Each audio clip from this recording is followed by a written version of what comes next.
In a world where 1% of the population owns 40% of the planet's wealth, in a world where 34,000 children die every single day from poverty and preventable diseases, and where 50% of the world's population lives on less than $2 a day, one thing is clear: something is very wrong.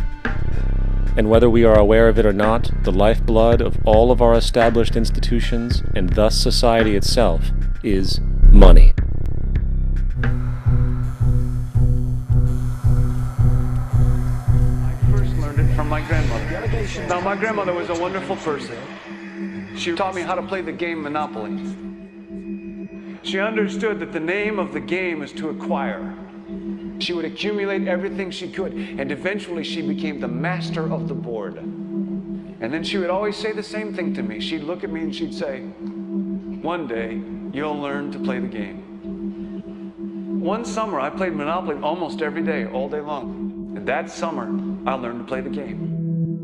I came to understand the only way to win is to make a total commitment to acquisition. I came to understand that money and possessions, that's the way that you keep score. And by the end of that summer, I was more ruthless than my grandmother. I was ready to bend the rules if I had to win that game. And I sat down with her to play that fall. I took everything she had. I watched her give her last dollar and quit in utter defeat. And then she had one more thing to teach me. Then she said, "Now it all goes back in the box." All those houses and hotels, all the railroads and utility companies, all that property and all that wonderful money. Now it all goes back in the box. None of it was really yours. You got all heated up about it for a while. But it was around a long time before you sat down at the board. And it will be here after you're gone. Players come and players go. Houses and cars, titles and clothes, even your body. Because the fact is that everything I clutch and consume and hoard is going to go back in the box, and I'm going to lose it all. You have to ask yourself, when you finally get the ultimate promotion, when you've made the ultimate purchase, when you buy the ultimate home, when you have stored up financial security and climbed the ladder of success to the highest rung you can possibly climb it, and the thrill wears off, and it will wear off, then what? How far do you have to walk down that road before you see where it leads? Surely you understand, it'll never be enough. So you have to ask yourself the question, what matters?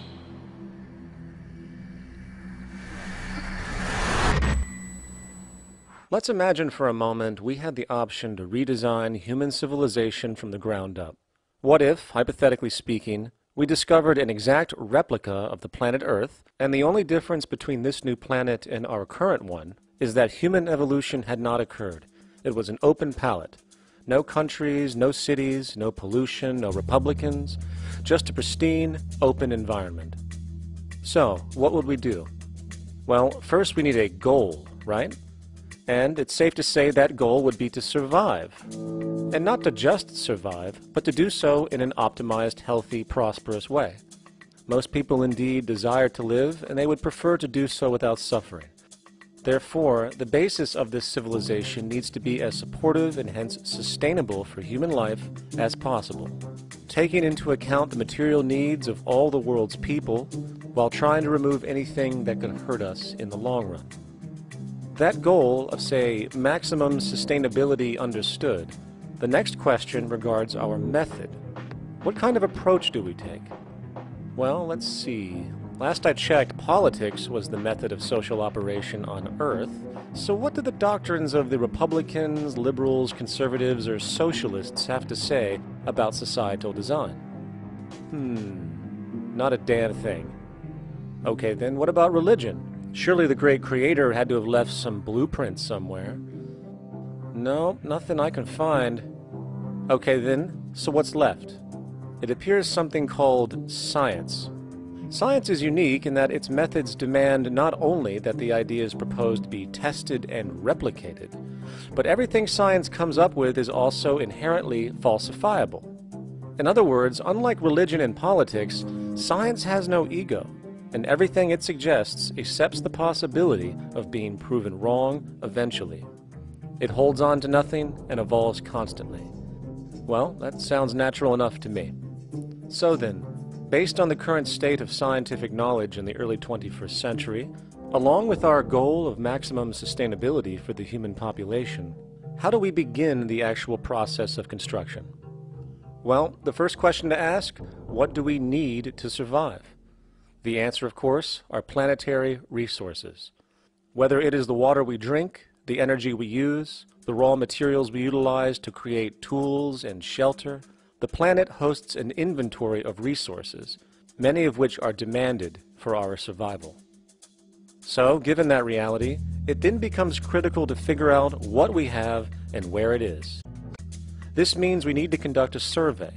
We simply locate and identify every physical resource on the planet we can, along with the amount available at each location, from the deposits of copper to the most potent locations for wind farms to produce energy, to the natural freshwater springs, to an assessment of the amount of fish in the ocean, to the most prime arable land for food cultivation, etc.